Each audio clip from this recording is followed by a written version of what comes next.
প্রিয় শিক্ষক মণ্ডলী, আসসালামু আলাইকুম। শিক্ষা প্রতিষ্ঠানের ছুটি কমবে এমন একটি খবর প্রকাশিত হয়েছে। শিক্ষা প্রতিষ্ঠানের ছুটি এটা নিয়ে সরকার খুব ভাবছে, এজন্য ছুটি কমাতে যাচ্ছে। চলুন আমরা বিস্তারিত জেনে আসি।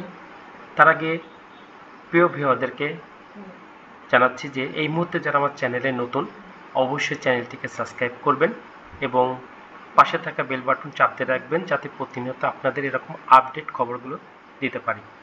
এবং আমার এই খবরটি যদি আপনাদের ভালো লেগে থাকে, অবশ্যই একটি করে লাইক দেবেন। দেশের বেসরকারি, সরকারি সব প্রাথমিক ও মাধ্যমিক স্তরের শিক্ষা প্রতিষ্ঠানের বার্ষিক ছুটি কমানোর পরিকল্পনা করেছে সরকার। বর্তমানে এসব শিক্ষা প্রতিষ্ঠানে বছরে গড়ে ৭৬ দিন ছুটি দেওয়া হয়। তবে বিভিন্ন আন্দোলন, দুর্যোগ বা প্রশাসনিক সিদ্ধান্তে অতিরিক্ত ছুটি যুক্ত হয়ে শিক্ষার্থীদের লেখাপড়ায় অনেক ক্ষতি হচ্ছে।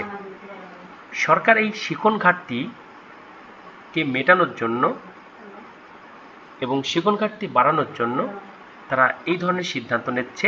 এজন্য ছুটি মোটামুটি ১৬ থেকে ২০ দিন কমিয়ে ৫৬ থেকে ৬০ দিনে নামিয়ে আনার একটা প্রস্তাব হয়েছে।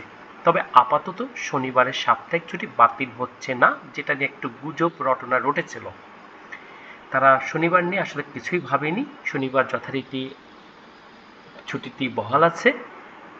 সামাজিক যোগাযোগ মাধ্যমে আসলে এটি একটি রিউমার ছড়িয়ে আসলে মানুষজনকে, শিক্ষকদেরকে একটু বিভ্রান্তিকর পরিস্থিতিতে ফেলানো হয়েছে।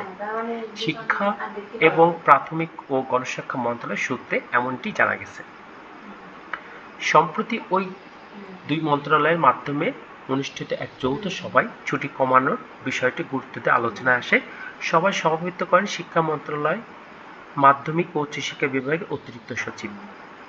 সভায় প্রাথমিক শিক্ষা অধিদপ্তর, মাধ্যমিক উচ্চ শিক্ষা অধিদপ্তর, মাদ্রাসা শিক্ষা অধিদপ্তর, কারিগরি শিক্ষা অধিদপ্তরের ঊর্ধ্বতন কর্মকর্তারা উপস্থিত ছিলেন। সভায় প্রাথমিক ও গণশিক্ষা মন্ত্রণালয়ের পক্ষ থেকে ছুটি কমানোর প্রস্তাব তোলা হলে মাউসি থেকে চূড়ান্ত মত দেওয়া হয়নি। অর্থাৎ মাউসি এই ব্যাপারটা একটু ভাববে এবং পরে সিদ্ধান্ত দেবে, এমন একটি মনে হচ্ছে।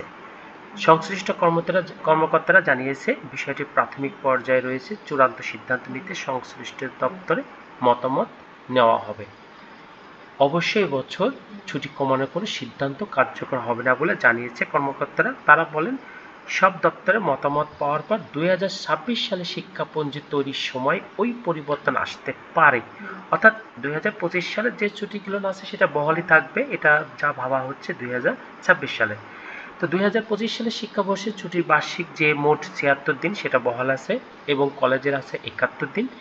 ২০২৬ থেকে অর্থাৎ শিক্ষাবর্ষের ছুটি কমাতে চায় সরকার, এমনই তারা চিন্তা ভাবনা করছে। বর্তমানে বিদ্যালয়গুলোতে ৭৬ দিন বার্ষিক ছুটির পাশাপাশি ৫২ থেকে ৫৩ দিন সাপ্তাহিক ছুটি থাকে। এর বাইরেও নানা কারণে হঠাৎ বন্ধ হয়ে যায় শিক্ষাক্রম, ফলে পাঠদানে ঘাটতি তৈরি হয়। শিক্ষার্থীরা পরবর্তীতে শ্রেণীতে অপ্রস্তুত অবস্থায় অগ্রসর হয় এবং এর সাথে সাথে বলতে হয় অনেক অভিভাবক এটা বিরক্তিকর হয়। তারা মনে করে যে শিক্ষার্থীদের এই ক্লাস চললেই তারা ভালো করবে, এই জন্য আসলে মোটামুটি ভাবা হয়।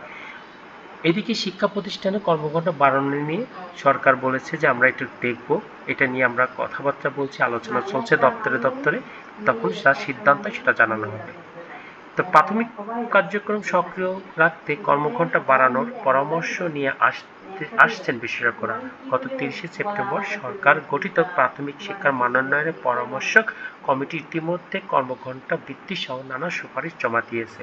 কমিটির নেতৃত্বে রয়েছে ব্র্যাক বিশ্ববিদ্যালয়ের শিক্ষকগণ। তো প্রিয় শিক্ষক মণ্ডলী, আসলে ভিডিওটি দীর্ঘক্ষণ হয়ে যাচ্ছে, তো আর বাড়াবো না। তো মোটামুটি আমরা এটা বুঝছি যে শিক্ষা প্রতিষ্ঠানের ছুটি নিয়ে সরকার ভাবছে, এটা আমরা মনে হচ্ছে যে ছুটি অনেকটা কমে যাবে। তো প্রিয় শিক্ষক মণ্ডলী, আপনারা আমার চ্যানেলে যারা নতুন, অবশ্যই চ্যানেলটিকে সাবস্ক্রাইব করবেন এবং অবশ্যই খবরটি ভালো লাগলে লাইক দেবেন। ধন্যবাদ, সবাই ভালো থাকবেন।